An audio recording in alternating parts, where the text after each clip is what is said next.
Eduardo Bolsonaro cavou. Investigado segue atacando. Encarceradores em massa de senhoras desarmadas. Patriota. Fica a pergunta. Bolsonaro preso amanhã? Gonê diz nas entrelinhas. Comunista.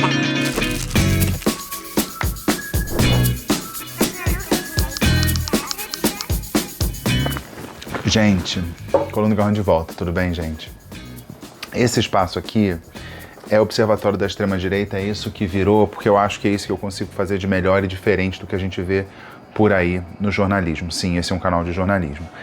E tem uma coisa, que ao contrário da extrema-direita, eu não tenho bot. O que sai daqui é uma coisa que sai da minha cabeça.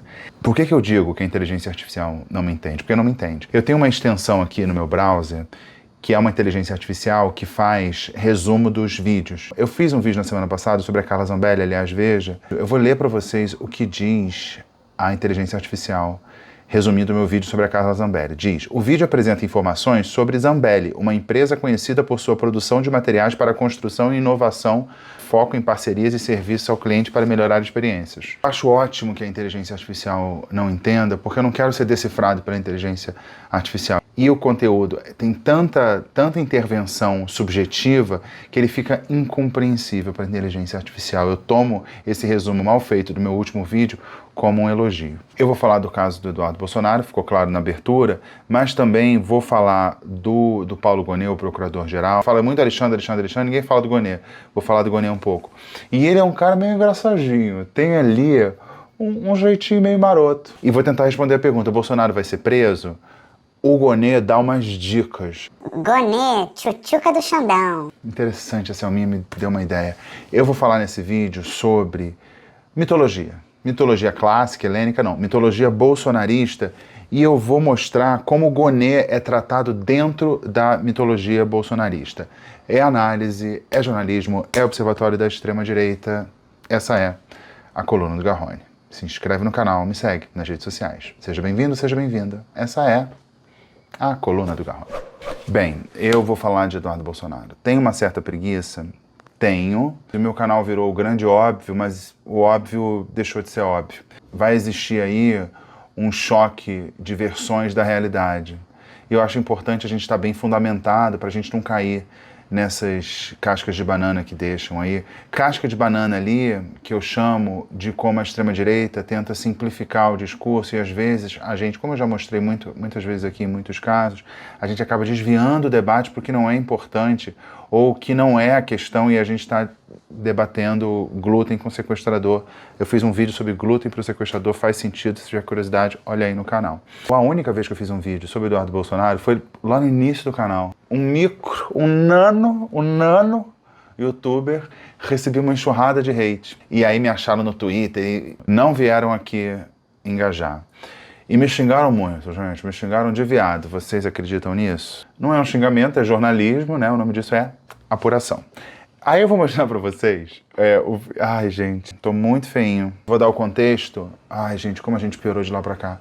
Era eleição Biden-Trump, que o Biden veio a ganhar. E o Eduardo Bolsonaro fez uma manifestação pública no Twitter falando Trump 2020. E na época, o chefe, o presidente da Comissão de Relações Exteriores da Câmara dos Estados Unidos, rebateu, falou assim, sai daqui, fica fora e tal. Isso virou uma questão, né? Um deputado querendo ali, de alguma forma, interferir, enfim, comentar a eleição estrangeira que não deveria fazer. É péssimo, o próprio Bolsonaro já fez isso, e na última eleição nos Estados Unidos o Lula também fez, apoiou a Kamala Harris e tal. Então algo que naquela época, vê como a gente consegue presenciar uma mudança histórica interessante, né? Se naquele momento, há 4 ou 5 anos, o apoio de um deputado a um presidente, a um candidato a presidente no exterior, era uma coisa desconfortável, hoje você tem deputado pedindo sanção desse mesmo país ao seu país de origem, que na verdade é a mesma pessoa. Vou mostrar só um pouquinho aqui para matar a curiosidade, vocês verem como esse canal melhorou. Esse tava muito tosco, a essência da aberturinha tava lá. De novo, Eduardo Bolsonaro comprou briga. E por quem? Donald Trump. E a corrida eleitoral? Vai dar Trump ou Joe Biden? Vem comigo. Vou botar aqui o trecho em que eu falo do assunto. Você viu um momento vergonha alheia do deputado presidente da Comissão de Relações Exteriores da Câmara, Eduardo Bolsonaro.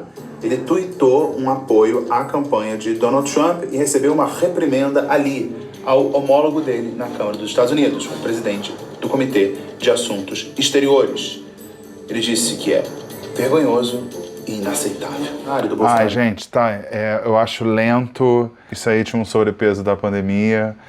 Foi antes da terapia, antes do transplante capilar, antes do 4K, antes da luz de LED. Mas eu tava lá, e o vídeo tem 2.500 views. Obrigado, gente, tem gente que tá desde esse início. Mas bem, então dá pra ver ali o quão próximo, o quanto ele admira, tá bom? O quanto ele admira, vamos usar eufemismos aqui, Trump. O que está em causa hoje é esse pedido de investigação aceito pelo Supremo Tribunal Federal contra o Eduardo Bolsonaro. E é importante a gente entrar nesse debate não aceitando a ideia de que esta é uma reação, porque esse é um mote de quem defende Eduardo Bolsonaro, que ele está reagindo a um suposto autoritarismo do Supremo Tribunal Federal. E aí eu vou fazer uma timeline mega curta aqui, rapidinho, porque senão vocês não aguentam, da relação dele com o Supremo Tribunal Federal. Trago um exemplo aqui de um vídeo que circulou durante a campanha de 18, quando o presidente Bolsonaro ainda era candidato e tal, candidato, digamos, azarão. E aí é uma coisa muito curiosa. O Eduardo Bolsonaro dando aula para concurseiros. E alguém faz uma pergunta absolutamente crazy people e ele vai lá e responde. Vocês devem conhecer essa fala, eu vou lembrar aqui para vocês. Saiu uma pesquisa há pouco tempo agora do Data Poder e com a possibilidade do seu pai ser eleito no primeiro turno, jogando por terra aí a pesquisa do Ibope e Datafolha também. Há a possibilidade do STF impedir que o seu pai assuma, e isso acontecendo, o Exército pode agir sem ser invocado lá, salvo engano, acho que o artigo 1º. Você entendeu a pergunta? Primeiro ele fala assim, tem um instituto de pesquisa que dá que o Bolsonaro vai ganhar no primeiro turno. Aí ele, ele está correto, ao contrário do Datafolha e do então falecido Ibope. E pergunta por Eduardo se o STF impedir a posse do Bolsonaro. Então ele trata isso como uma premissa possível, tá? Ele trata o impedimento da eleição do Bolsonaro pelo STF como uma premissa possível. Já está caminhando para um estado de exceção, né? O STF vai ter que pagar para ver. Está caminhando para um estado de exceção. O presidente Bolsonaro não assumiu, não ganhou a eleição ainda, e ele falava que está caminhando para um estado de exceção. Eu não acho isso improvável, não, mas aí vai ter que pagar para ver. O pessoal até brinca lá, cara. Se quiser fechar o STF, sabe o que você faz? O pessoal até brinca lá. Onde as pessoas brincam disso aqui? Você não manda nem um jipe, cara. Manda um soldado e um cabo. Não é querer desmerecer o soldado e o cabo, não. Tira o poder da caneta de um ministro do STF. O que ele é na rua? Você acha que a população... Se você prender um ministro do STF, você acha que vai ter uma manifestação popular a favor dos ministros do STF? Com todo o respeito que eu tenho ao excelentíssimo ministro Gilmar Mendes. Com todo respeito, vocês sabem que no Rio de Janeiro, com todo respeito, quer dizer absolutamente nada. Aí ele fala, os ministros só têm a caneta, que é exatamente o que funcionários públicos têm. A não ser os armados, os outros só têm a caneta. Que também já é uma metáfora que ninguém mais assina nada, assinatura eletrônica. Que metáfora ruim para ter poder, mas tudo bem. Tudo bem não, tudo mal, porque aqui o que tinha acontecido? O que tinha acontecido e já tinha esse discurso contra o Supremo Tribunal Federal em 2018. Tinha coisa da rachadinha que nem estava no nível do STF, estava lá no Rio de Janeiro e por lá continuou, não mudou nada. Então aqui não tinha nada, absolutamente nada, 2018. Aí a gente lembra que em 2019 já tinha manifestação, 2019. Essa imagem que eu fui pegar nos meus arquivos, dia 26/5, maio, isso aqui de 2019. Ato de apoio ao governo Bolsonaro. O governo recém-eleito, com a legitimidade máxima, aquele período que é um período mais fácil para o governo, que é quando ele tem apoio popular chancelado pelas urnas, que ele tinha acabado de sair das urnas. As pautas. Reforma da Previdência, é muito interessante, né? Como você ir para a rua, porque em qualquer lugar do mundo as pessoas vão para a rua para ir contra a reforma da Previdência. Porque a reforma da Previdência, inevitavelmente, você vai ter menos direito, porque você precisa economizar. Como é que você economiza? Ou você trabalha mais ou ganha menos. Não tem matemática. Eles querem que o Congresso seja ainda mais draconiano com os direitos do trabalhador. Brasil. CPI da lava-toga. CPI da lava-toga, por que toga que tinha que lavar? Por quê? O que? Isso aqui, ó, maio 2019. E aí, pacote anticrime do Moro, né? O Moro naquela época ainda era, privatizações, reforma tributária, que quem aprovou foi o governo Lula. Fui lá para maio de 2019, vou passar rapidinho aqui. O que eles estavam fazendo naquela época? O STF tinha feito nada ainda, nada. O Moro super-herói, antes do Moro denunciar o Bolsonaro por interferência na Polícia Federal.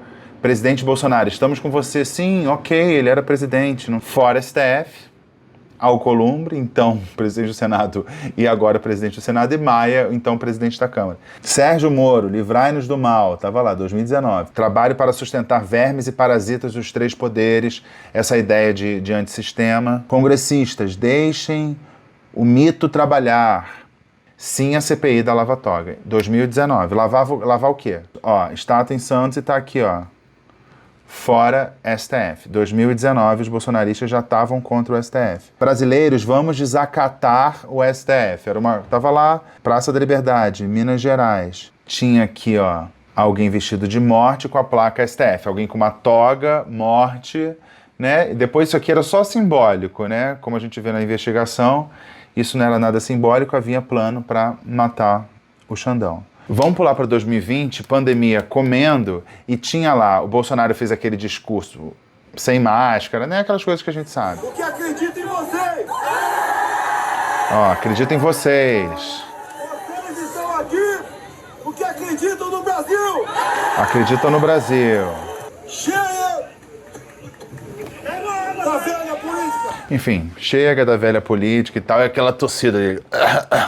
Na época, eu me lembro disso, a cobertura da imprensa era assim, houve a manifestação que falou assim, houve placas em que as pessoas pediam, tá aqui, intervenção militar, Bolsonaro no poder. Urgente, não tem mais conversa, o povo clama por justiça, intervenção militar já. O presidente da República fala isso diante de pessoas com placas. Olha onde a gente foi parar, né? Essa ideia de placa com intervenção, que era uma coisa assim, olha, uma coisa sutil ali, uma pessoa numa manifestação, virou o quê? Um acampamento neste mesmo lugar onde o Bolsonaro falava aí. Então as pessoas foram parar em frente ao quartel, por quê?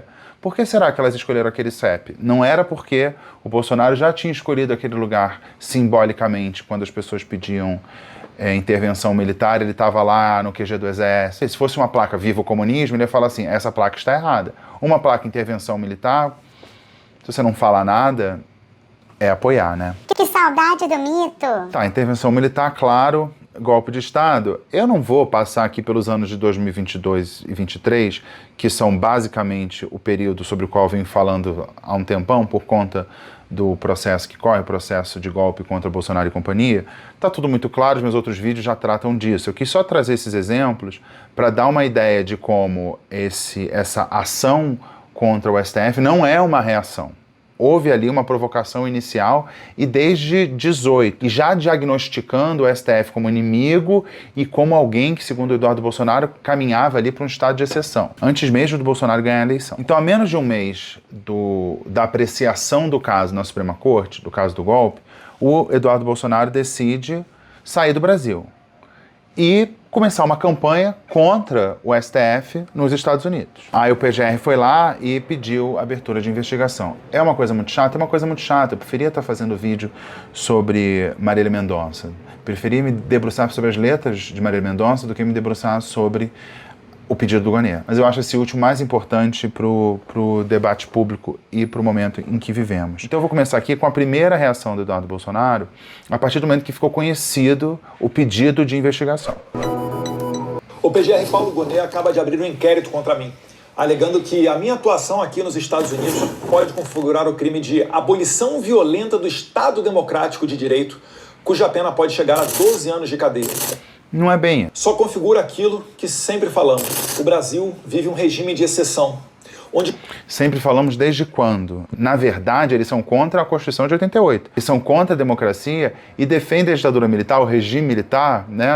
Eles vão defender uma ditadura militar, não vão usar a palavra ditadura, mas defendem o regime militar que, para eles, é o melhor momento da história recente do Brasil, é o regime militar. Então, eles não são contra as atitudes do STF. Eles são e sempre foram contra a existência de um STF independente. No passado, a esquerda fez ações internacionais muito mais agressivas contra os ministros do STF, ou mesmo a instituição da Presidência da República, e nunca... Muito mais agressivas. E ele cita ali a decisão do PT de recorrer à OEA depois do impeachment da Dilma. OEA é uma organização da qual o Brasil faz parte. Tem alguma instância a qual você possa recorrer? Os próprios bolsonaristas recorreram à Comissão Interamericana de Direitos Humanos pela perseguição que há no Brasil. O pessoal do podcast, eu estou fazendo uma espinha. Ele compara recorrer à OEA dentro da burocracia dessa organização da qual o Brasil faz parte, a ir para os Estados Unidos e fazer uma campanha por sanções contra o Brasil. Um país estrangeiro ser a instância revisora da Suprema Corte brasileira. Já sabia que essa seria a reação dos serviçais do regime? Essa seria a reação dos serviçais do regime. Gonê, o seu nome é, junto com Moraes, colocado como um dos principais violadores de direitos humanos. Um dos principais violadores dos direitos humanos. Brasil. Porque esse é o argumento, né? Violação de direitos humanos, e a gente pensa quem são os aliados dos Estados Unidos. Né? Vamos pensar os mais clássicos, né? A Arábia Saudita, o general Sisi do Egito, o Netanyahu. Esses não violam direitos humanos, tá? Então é uma preocupação com direitos humanos. Como católico, você deveria se envergonhar. Assim, sommelier de catolicismo. Não creio que o secretário de Estado Marco Rubio e o presidente Donald Trump irão... E a edição, né? Não creio que o Marco Rubio e o Donald Trump já põem a imagem dos dois ali com foguinhos e tal. Brilhante a edição. Acolher a narrativa da esquerda, desistindo de sancionar os maiores violadores de direitos humanos da história do Brasil. Então, aí é interessante, ele fala assim, não acredito que eles vão deixar de sancionar. Nesse momento, está no campo da torcida, né? É uma torcida por uma causa nobre, aí você pode até discutir, eu acredito que não. Mas nesse momento que ele fala, é uma torcida, não acredito. Tomara que, hein? Tomara. Vai além disso. Os encarceradores em massa de senhoras desarmadas e condenar a mais de 8 anos de cadeia um congressista, como Daniel Silveira, por fazer um vídeo. Não vou entrar no mérito se ele fez um vídeo criminoso, tá? Não vou dizer se ele fez um vídeo criminoso, porque aí eu teria que fazer um vídeo sobre isso. Mas eu só quero ressaltar que é possível fazer um vídeo e esse vídeo cometer crimes. Se fizer um vídeo com uma violação sexual, ele é um crime. Se você fizer um vídeo incitando pessoas a baterem outras pessoas, isso é um crime, né? A ideia de é só um vídeo, tá bom, mas o que tinha no vídeo? Pela legislação brasileira, há assuntos que, se falados, são crimes. Racismo, LGBTfobia, apologia ao terceiro Reich. Esse tipo de fala, se for feita num vídeo, o vídeo se torna criminoso, portanto passível de punição. Os Estados Unidos agora têm uma chance de ouro para resgatar a sua tradição de exportadores de liberdades e democracia. Né? Exportador de liberdades e democracia, a gente poderia dar uma lista de países que sofreram golpe de Estado por intervenção dos Estados Unidos. Ou invasão mesmo, militar, né? Só de listar esses países aqui, eu perderia bom tempo desse vídeo. Então, acho que tinha que inventar essa tradição, porque ela é inexistente. Não dá para resgatar o que não existe. Atingindo Moraes e a sua quadrilha tirânica com punições exemplares, com o intuito de dar o exemplo aos protótipos de ditadores de outros países. Ele quer que uma punição ao Brasil seja um exemplo para o mundo. Ou mesmo de dentro do Brasil. Ou para outras pessoas dentro do Brasil. Seria uma ameaça para outros ministros da Suprema Corte? Seria uma ameaça a futuros presidentes da República? Olha, porque é um exemplinho que a gente quer dar com Alexandre de Moraes para pessoas no mundo inteiro e também no Brasil. Soa como ameaça. O recado é: seguir esse caminho de psicopatia traz graves consequências. Que Deus abençoe o Brasil. Traz graves consequências. Ele está só alertando, é um alerta. Então esse vídeo, de certa forma, é bem cuidadoso, porque tem ali... Está só fazendo uma análise. Esse tipo de comportamento pode implicar, menino, punições. Está fazendo uma análise e aí, como patriota, ele tem que dizer que Deus abençoe o Brasil. Que Deus abençoe a América. Nós venceremos. Mas como é bolsonarista, patriota da pátria alheia, tem que abençoar o Brasil e, por último, mas definitivamente não menos importante, tem que abençoar a América também. E aí, primeiro, ressaltar aqui o que diz a decisão da Alexandre de Moraes, que é super rapidinha. 3 possíveis crimes que devem ser investigados para ver se o Eduardo Bolsonaro cometeu. A decisão do Alexandre de Moraes, que são coação do curso do processo, obstrução de investigação de infração penal que envolva organização criminosa e também, isso tudo, sem prejuízo da configuração de abolição violenta do Estado Democrático de Direito. Que aí o Eduardo Bolsonaro falou assim, está me acusando de abolição. Não. Por que será que o Alexandre acredita que haja motivo para investigar o deputado por coação de curso do processo e obstrução de investigação? Por que será? Vamos ao vídeo que o próprio Eduardo Bolsonaro divulgou quando ele decidiu ir para os Estados Unidos, viajar para os Estados Unidos. Tornei-me deputado para representar o povo paulista. Estão tentando fazer é usar justamente o meu mandato como instrumento para me prender e impedir que eu represente os melhores interesses para o meu país. Ele já antecipava aí que, vamos me prender. Faz essa profecia e depois começa a fazer um monte de coisa que, menino, implica na realização da profecia que ele compartilhou conosco. Seria mais confortável ficar quieto, recebendo um excelente salário e fingindo defender os paulistas e meus irmãos brasileiros. Fingindo defender os paulistas. Isso ele já está fingindo há bastante tempo. Irei me licenciar sem remuneração para que possa me dedicar integralmente e buscar as devidas sanções aos violadores de direitos humanos. Então ele fala do regime de exceção do Xandão e ele vai se licenciar para se dedicar integralmente a buscar as devidas sanções aos violadores de direitos humanos. Essas sanções que são uma maneira de fazer o quê? Pressionar um processo que está em curso. Tentar mudar o resultado desse processo. Aqui, poderei focar em buscar as justas punições que Alexandre de Moraes e a sua Gestapo da Polícia Federal merecem. E aí eu acho muito interessante que ele usa a palavra Gestapo, que nós chamamos de Gestapo, para descrever o que acontece no Brasil. Isso vindo de pessoas que se dizem muito amigas da comunidade judaica. Você comparar o que foi o nazismo com o que é o Brasil é algo errado, ponto, mas muito ofensivo para os judeus que supostamente são aliados da família Bolsonaro. E aí, eu já fui a muitos lugares onde houve genocídio, em vários lugares. Na Polônia, na Bósnia, na Namíbia, agora nas minhas férias no Camboja. É um tema que me comove. E na minha última passagem pela Alemanha, eu visitei o campo de concentração de Dachau. Essas imagens que estão aqui, elas vão estar num documentário que eu vou fazer. Nem comecei a editar ainda, mas eu já gravei. E tem alguns trechos aqui fornos, os lugares onde eram os alojamentos, as cercas, o crematório. Então, quando você visita um lugar desse e depois você vê uma comparação do que acontece no Brasil com o Gestapo, você vê o quanto de má fé tem na fala dessas pessoas, porque não é ignorância. Não é ignorância. Eles sabem, eles já foram ao Yad Vashem em Jerusalém, provavelmente, que é o principal museu do Holocausto que fica em Israel. Eles sabem o que foi a Shoah, o Holocausto nazista. Vou botar um trecho aqui aleatório e talvez tenha uma fala boa. Esse aqui foi o primeiro crematório. Um ano depois de ter sido construído, ele já estava operando acima da capacidade. Os nazistas julgaram que era necessário construir um novo crematório para dar vazão a tamanha demanda. Peguei uma frase aleatória aqui de um vídeo que eu gravei, que vai estar editado em algum momento, só para a gente dar uma noção do quanto canalha é você comparar o que acontece no Brasil com qualquer coisa relacionada ao Holocausto nazista. Os melhores parlamentares, verdadeiramente vocacionados, não são figuras caricatas apegadas aos títulos da burocracia. Não são figuras caricatas. Apegadas aos títulos da burocracia.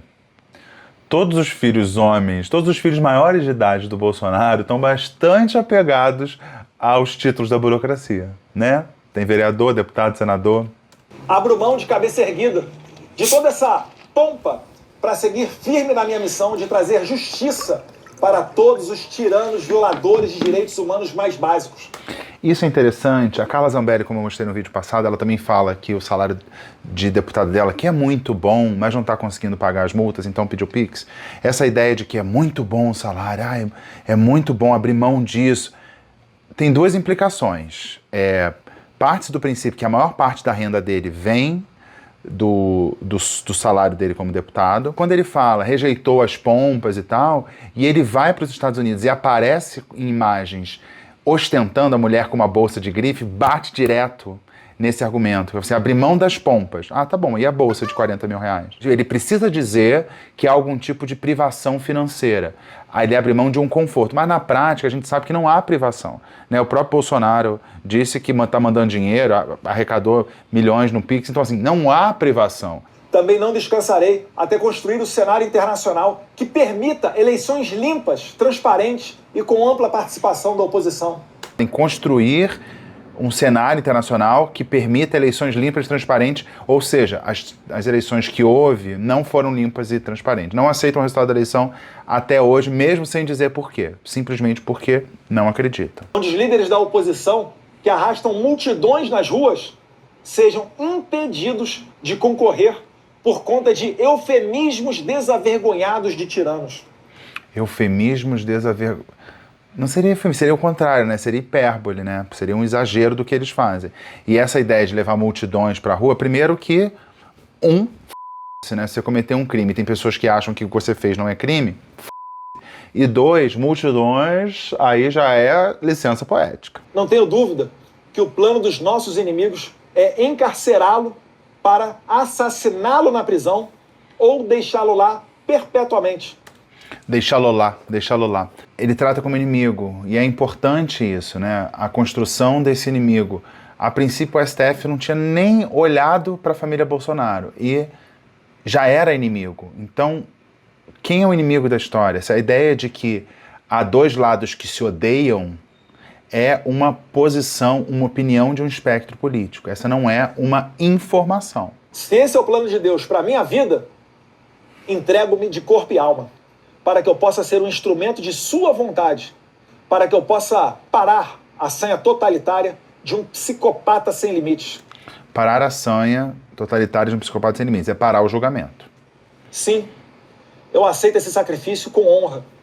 Sacrifício. Ai, que sacrifício. Alexandre, a minha meta de vida será fazer você pagar por toda a sua crueldade com pessoas inocentes. A minha meta de vida, prioridade para ele é essa. Estar nos Estados Unidos e buscar o apoio, construir um ambiente, como ele fala, para atacar o ministro da Suprema Corte. Estarei focado integralmente nesse objetivo. Deus, pátria, família e liberdade. Deus abençoe o Brasil. Deus abençoe a América. Patriota da pátria alheia, de novo, ele termina sempre com esse bordão. Tem que aprender LTP.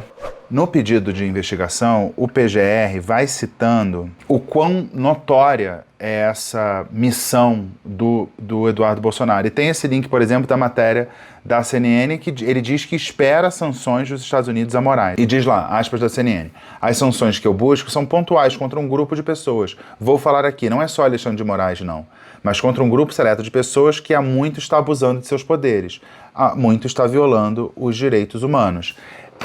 As sanções que eu busco. O que o Paulo Gonet faz? Põe isso lá no pedido, diz ele. Verifica-se uma escalada de reportagens que noticiam que o parlamentar licenciado estaria em contato assíduo com interlocutores do governo americano com o objetivo de conseguir imposição de retaliações a autoridades públicas brasileiras. Ou seja, ele está dizendo exatamente o que Eduardo Bolsonaro diz. Então, o próprio Eduardo Bolsonaro vai concordar com essa frase aqui. E o Gonet usa aqui a escalada de reportagens. Não dá para dizer que disseram que é a verdade do próprio Eduardo Bolsonaro.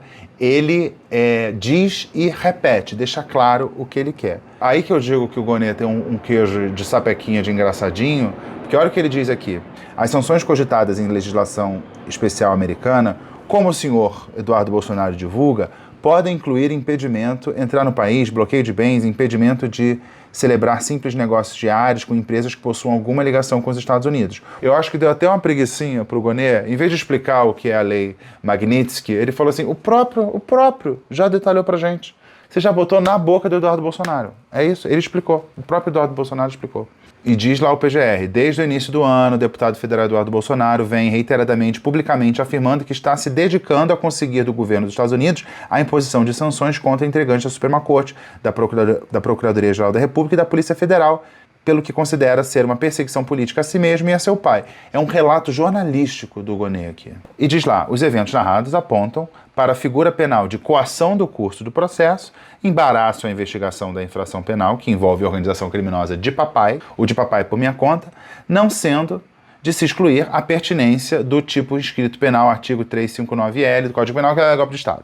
Tá? Então, ó, coação do curso do processo e embaraço à investigação de infração penal. Então, assim, o Eduardo Bolsonaro concordou com o que o PGR falou.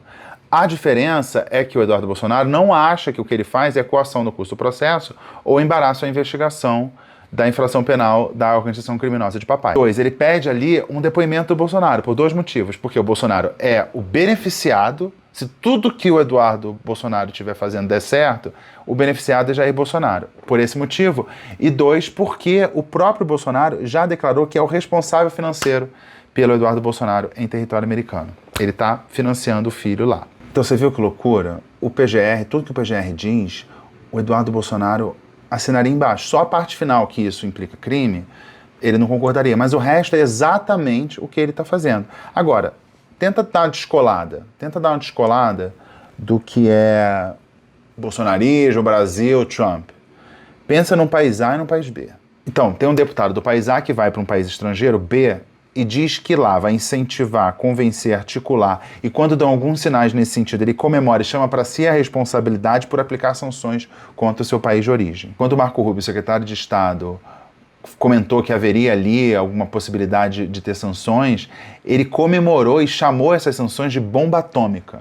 Então imagina um deputado de um país comemorando uma bomba atômica metafórica contra o seu país, né? Olha a escolha de palavras que ele tem. Imagina isso na campanha, vão cortar. Ele fala assim, uma bomba atômica contra o Brasil. Aí o pai desse deputado, nesse país metafórico A, que responde a processo por ser supostamente o chefe de uma organização criminosa, diz publicamente que financia o filho.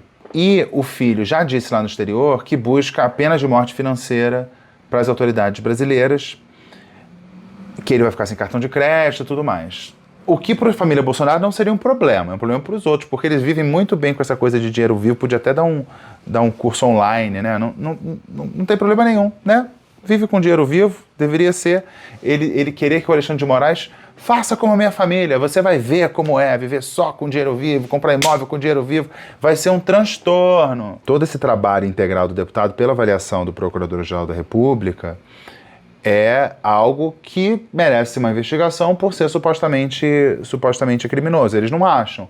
Eles acham que é uma causa legítima, digna, abençoada por Deus. Eu não sei qual é o Deus, né, do Velho Testamento, do Novo Testamento. É da Igreja Palmariana, é o do Leão XIV, é do Henrique Cristo, não sei. Eles acham uma causa justa, mas aqui a gente chega à conclusão que cabe investigar se tem crime lá. Para concordar com a legitimidade do que ele faz, tem que concordar com uma premissa de que a gente não vive numa democracia. Né? Eu acho que a gente vive numa democracia muito imperfeita, mas sim uma democracia. Vou dar um exemplo banal que eu vivi esse fim de semana. Eu fui acompanhar a virada cultural no centro de São Paulo. Muito legal, muito legal. Um monte de gente, um monte de palco, um monte de coisa acontecendo. E de graça. Você vai lá, ó, toma assim, ó, Vanessa da Mata pra você. Toma Lineker, Duda Beat, tipo, de graça. O João Gomes, de graça pra você. Tinha todo tipo, tinha rock, tinha banda africana, tinha samba, tinha balada LGBT, tinha de tudo. Andar pelo centro de São Paulo, de madrugada, no asfalto, porque não tem carro, tudo fechado, com segurança. Aí você pensa, nossa, que país maravilhoso, né?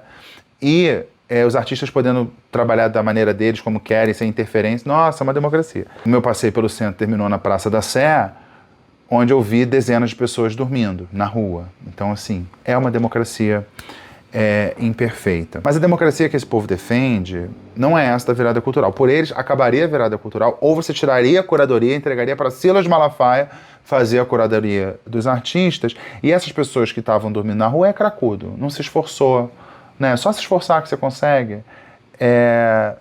Vagabundo. Ou seja, um problema de polícia. Então, essa é a democracia que eles querem. E é legal que a virada cultural aqui em São Paulo virou uma coisa acima de qualquer prefeito. Se o prefeito sair e entrar outro, ele vai ser forçosamente obrigado a realizar. Está acima do prefeito, como é o caso da da parada gay. Que se dependesse das pessoas também não ia existir. E aí, de novo, a gente cai num debate que não deveria nem existir. Houve esse pedido de investigação, ato contínuo, começa um debate se articular para que um país estrangeiro aplique sanções contra seu próprio país, você sendo um parlamentar, pode ou não pode?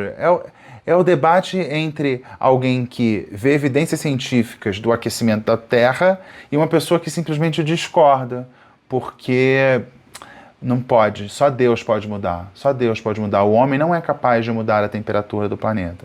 Por isso que eu resolvi fazer esse vídeo, para ficar muito claro, e aqui com exemplos e tal, de que esse não é o debate. Pode ter algum tipo de nuance, mas deputado articular num país estrangeiro para que esse país aplique sanções contra o seu país de origem, isso não pode. Dá muita preguiça, mas eu queria destacar que tem umas peças se movimentando, não sei o quanto vocês acompanham do noticiário de política, que é a direita querendo se desvencilhar do Jair Bolsonaro. Você tem Temer articulando com Kassab um pós-bolsonarismo sem Bolsonaro, o Eduardo Leite saindo do PSDB, a Raquel Lira saindo do PSDB, indo para o PSD, se formando ali uma direita que circula muito bem na Faria Lima. Não é aquela coisa tosca que come de boca aberta do Bolsonaro. É uma direita que consegue construir, pelo menos, pensamentos mais complexos.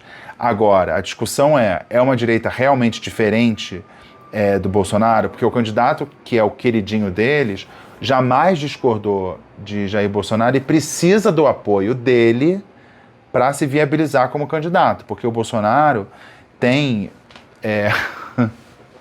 tem uma expressão, e aí eu espero que eu não me perca, que se usava no México durante o governo, o longuíssimo governo, vários governos do PRI, que é o Partido Revolucionário Institucional do México. Enfim, que governou o século XX quase todo, menina. E tinha a figura do dedaço, que era uma maneira de sucessão presidencial. Às vésperas, no ano anterior do fim do mandato do presidente, ele aparecia ali de um jeito que indicava quem era o sucessor. E todo mundo convergia para ele. Tinha as pessoas que eram os tapados, eram os possíveis candidatos à sucessão do presidente. E essa cerimônia de revelação de quem era o seu apoiado era o destape. Então o dedaço era uma maneira de se perpetuar no poder sem qualquer tipo de contra-argumento, de crítica. E eram eleições basicamente protocolares, né? A ideia de que a vida é assim, né? Esse é o partido no poder e tal. Tem gente que a gente sabe, defende e quase executa um golpe de Estado com militares e tudo mais. Mas tem gente que pode até não achar que essa coisa de golpe de Estado uma coisa, que deselegante, mas não se incomodaria com um sistema eleitoral que, assim, tem que ter eleição, né? Tem eleição na Coreia do Norte, tem eleição na Rússia, tem eleição. Então tem uma eleição e tem uma transição, assim, sabe? Se decide, assim, nos gabinetes e faz uma cerimônia do dedaço. Tem gente que não se incomoda com essa coisa de democracia, né? Não consegue fazer ali uma crítica direta ao Bolsonaro porque teme ser desonrado por ele e não ter a sua bênção. Porque esses votos são importantes. O compromisso com a democracia é algo secundário. E tem gente no mercado que acha que é super top, se a economia estiver girando com menos direito trabalhista, maravilhoso, pode funcionar tranquilamente. Sabe, já funcionou assim, gente falou, a economia está funcionando, aí tinha um negócio chamado Konzentrationslager. Sabe o que é Konzentrationslager? É a única palavra que eu sei falar em alemão, que é campo de concentração. Tá funcionando, gente. Eu não mostrei ali, da HAL? É uma eficiência. Em nome da eficiência, deixa funcionar. A economia está girando? A economia está girando. É claro que não iam botar esse nome Konzentrationslager, porque é um nome muito difícil e tal. Podia botar um nome de centro de confinamento de terrorismo, né? Que tem um puta benchmark, que é o Salvador. Um puta benchmark. Centro de confinamento de terrorismo, né? Um presidente millennial, você já viu as roupas dele? Sabe? Super na estica, barba preta, natural. É um millennial, não é esse povo velho, não. Ou privatiza, faz o IPO, exatamente. E pega esse bando de vagabundo, põe pra trabalhar. Esse povo não quer nada com a vida, põe pra trabalhar, afinal o trabalho liberta, não é mesmo? Como tá a economia? Se tá bombando, tá valendo. Tem esse tipo de gente. que só tem um critério para escolher presidente, que é esse critério de como aborda a economia. Como aborda a democracia, isso é uma questão secundária. Não sei se isso é uma distopia ou uma profecia. E já que eu falei muito de Gonê hoje, eu queria dar uma aulinha de mitologia bolsonarista para falar de Gonê. Eu estou nesses grupos tem 7 anos. Eu tenho titulação, tá? 7 anos. Sou doutor honoris causa em desinformação. Vou abrir aqui um parênteses para falar do Gonê, de como ele é visto dentro do bolsonarismo. Tá? Uma aulinha grátis para você. Uma leitura refinada. Eu tenho uma leitura refinada. É uma leitura refinada. É o refino do bolor, do néctar, do chorume, do suprassumo, da redução do bolsonarismo, sim, mas é refinado. Eu falo muito aqui do panteão bolsonarista, dos deuses do bolsonarismo, da híbris, da paixão, dos medos, da ira, dos desejos. Hoje eu vou falar do Hades bolsonarista para poder encaixar o Gonê. Hades é o inferno na mitologia grega. Na mitologia bolsonarista, o Gonê, ele não tem muito protagonismo e é muito interessante que ele não é associado ao Lula. Apesar de ele ter sido indicado pelo Lula, ele é tão não petista, não de esquerda, que não conseguiram, nem no delírio bolsonarista, conseguiram associar o Gonê ao Lula. Vocês viram na fala do Eduardo Bolsonaro, o Gonê é tratado como alguém subserviente ao Alexandre de Moraes e não ligado ao Lula, tá? Então isso foi eu posso fazer, eu tinha feito até um roteiro aqui para falar mais sobre a mitologia, mas tá acabando minha bateria, acredita, menina? Então eu tenho que parar de falar. Se vocês quiserem uma aula sobre mitologia bolsonarista, eu falo, o panteão bolsonarista e esse personagem de hoje, que é o Gonê, que tá no Hades bolsonarista, tá? Na mitologia bolsonarista, ele está desconectado do Lula. É claro que, no geral, assim, estou falando do microcosmo, não é um comunista estricto sensu, mas de forma, assim, mais abrangente, menos específica, ele é comunista junto com o Lula, com o Alexandre de Moraes, com a Nova Ordem Mundial, Chapéus Brancos, Oprah Winfrey e tudo mais. Então, vamos encerrar porque está acabando a bateria. Mas é o seguinte, se vocês quiserem, eu posso fazer aula sobre mitologia bolsonarista, hein? Falei rapidamente aqui do Hades bolsonarista, posso falar do panteão, de todos esses personagens da mitologia bolsonarista. Então vamos lá, vou encerrando porque o Deus Cronos está aqui, ó. Deus Cronos, está acabando minha bateria, eu tenho que encerrar. Mas só para a gente não cair nesse debate de que é uma ação e reação, a gente sabe exatamente de onde veio a ação e de onde veio a reação, ficou muito claro nesse vídeo. Então, para ficar claro, eu propus a pergunta, Bolsonaro vai ser preso? Eu só quero ressaltar, no final da decisão do PGR, ele fala dessas providências do pedido de investigação são requeridos sem embargo de outras, até de índole cautelar, que o desenvolvimento dos acontecimentos possa recomendar. Ou seja, quando ele fala de medida cautelar é outro nome para prisão preventiva, que é a prisão que acontece antes do trânsito em julgado. Por quê? Se tiver, por exemplo, uma interrupção, se atrapalhar a instrução do processo. Então, quando ele fala que o Eduardo Bolsonaro e o Jair Bolsonaro está financiando ele, então os dois estão em conluio para atrapalhar a investigação, isso é motivo para prisão cautelar e prisão preventiva, que é o que o Gonê diz no final da peça dele. Então, já está se mostrando ali que, se configurada essa intervenção, essa ameaça, essa intimidação vinda do exterior para impedir que o processo corra, o Gonê já deixa claro, isso pode implicar uma medida cautelar. Medida cautelar a gente interpreta aqui prisão preventiva. Quando? Amanhã? Não sei. Depende de quando você está vendo esse vídeo. Então, se vocês quiserem, pode ter curso de mitologia bolsonarista. Não é mitologia grega helênica, a mitologia da Islândia é algo muito interessante, mas tem outras mitologias. Tem, tipo, felicidade. Tem gente que acredita na felicidade. Tem gente que acredita em meritocracia, tem várias mitologias. Tem amor de mãe, esse é polêmico. E tem a mitologia do bebê reborn. Mas eu aqui me especializei na mitologia bolsonarista. Eu podia ter ido por outro caminho, né? Adoro aquele meme. Socorro, Deus. É isso, o caminho que a vida me levou. Falando de bebê reborn, eu vou colar aqui no fim desse vídeo uma participação minha na CNN Portugal em que eu falo de bebê reborn. Eu não queria falar, mas virou assunto em Portugal, acabou me pautando, virou tema de uma entrada ao vivo. Então, Deus Cronos está me ameaçando, me intimidando, me coagindo aqui, então eu tenho que terminar, tá bom? Colando Gonê fica por aqui, um beijo, tchau. Até a próxima.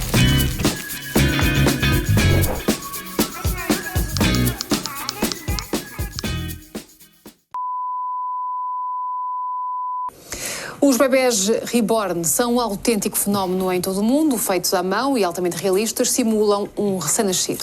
Mas estão agora a causar muita polémica no Brasil. Olha, Cláudio, Kátia, ainda bem que está escrito no nosso ecrã aí que se trata de boneco, porque tem gente que usa o nome bebê reborn como se fossem bebês de verdade.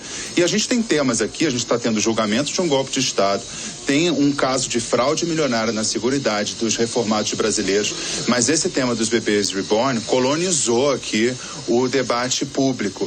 É um tema que, por algum motivo, talvez os psiquiatras expliquem, engaja muito nas redes sociais.